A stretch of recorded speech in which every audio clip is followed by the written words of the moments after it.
3 Guineas winners, a Royal Ascot winning 2-year-old and a host of other winners throughout the 2018 season so far. That's the year that Yeomanstown stud stallion Camacho is having. With the recent success of his daughter Signora Cabello in the Group 2 Robert Papa after her win in the Queen Mary, David Callaghan of Yeomanstown Stud reflects on the stellar year that Camacho is having. What is a typical Camacho? He's a tremendously strong horse with a huge action himself, very athletic horse, and he puts that big walk into everything. So, when we pull him out in the stallion yard, he's very impressive to look at. From his action to his strength, and quality. So, and he puts that into all his stock. They all have big hips, big walk, and but they look like sprinters, and which is what they're bred to be.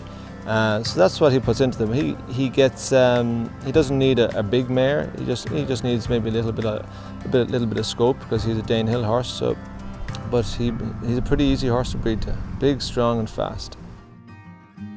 Our expectations for this year were high because he had put together 2 crops, of 2- and 3-year-olds of good numbers, and he had 32-year-old winners in 2017, and they were, going to go on to 2018 and do well, and thankfully they did.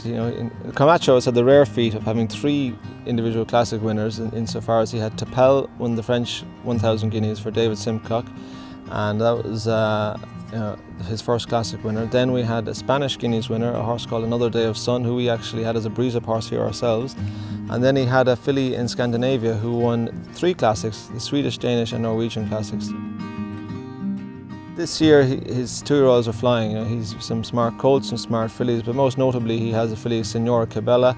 What's impressed me about her most is she always looks like she's doing it easy. She's won all of her races with her ears pricked. Even the Queen Mary, the last 50 yards, she wasn't doing a stroke. Once again, she looked under pressure in the pre-Robert Papan, and then she won a half a length with her ears pricked. So I'd say we haven't seen the best of her yet. She looks like she has more in the tank every time she runs. So that's the most impressive thing about her. She takes her racing well, but she looks like she's doing it easy.